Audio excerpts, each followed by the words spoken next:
बिस्मिल्लाहिर्रहमानिर्रहीम।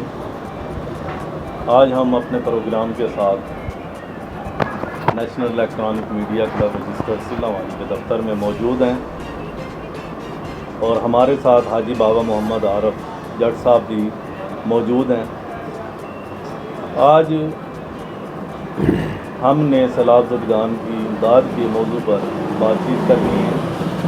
माशाअल्लाह हमारे सैलाब ज़दगान के कई इलाकों में तकरीबन पाकिस्तान का निसफ़ इलाका जो सैलाब में डूब चुका है, उसकी इमदादी जो कैंप लगाए गए थे इमदाद के लिए, तो पाकिस्तानी कौम बढ़ चढ़ कर हिस्सा ले रही है। जी बाबा जी, माशाअल्लाह साढ़े पाकिस्तानी भाई उन्होंने हर इलाके दे विच इमदादी कैंप लगाए।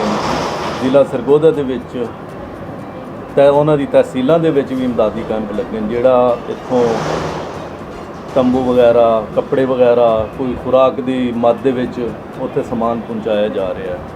इहदे बारे कोई अपना इजहार ख्याल पेश करो। बिस्मिल्लाहिर्रहमानिर्रहीम।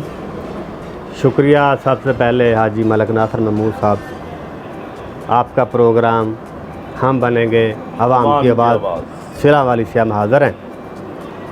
भाई साहब, आपने देखा अपने बाज़ारों में भी, तस्वीर सिला वाली में भी हमारे जो नौजवान हैं, हमारी जो सियासी तंजीमें हैं, समाजी तंजीमें हैं, मेरे ख़्याल में अब सियासी जो नौजवान हैं, जो सियासी तंजीमें भी हैं, उन्होंने भी सियासत को बलाए ताक रखते हुए एक साइड पर रख दिया। उन्होंने कहा पहले हम इंशाअल्लाह ताला जो सैलाब ज़दगान हैं हमने उनकी इमदाद करनी है, अपने मुसलमान भाइयों की करनी है।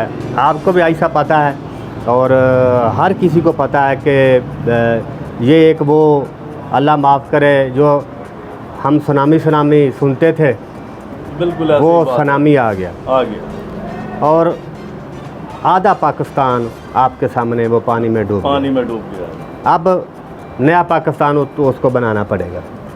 जाहिर है जी, माल मुआशी तो पता नहीं उनको मिलने के नहीं, चलो उनके घर जो हैं बहुत ज़्यादा माल मवेशी जो हलाक हो चुके हैं, उनके जो घर हैं वो उनके बनने चाहिए। उसके साथ साथ ख़ुसूसन तौर पर ख़ास तौर पर मैं अपने नौजवान तबका उनको भी ये सलूट करता हूँ, सलाम पेश करते हैं कि उन्होंने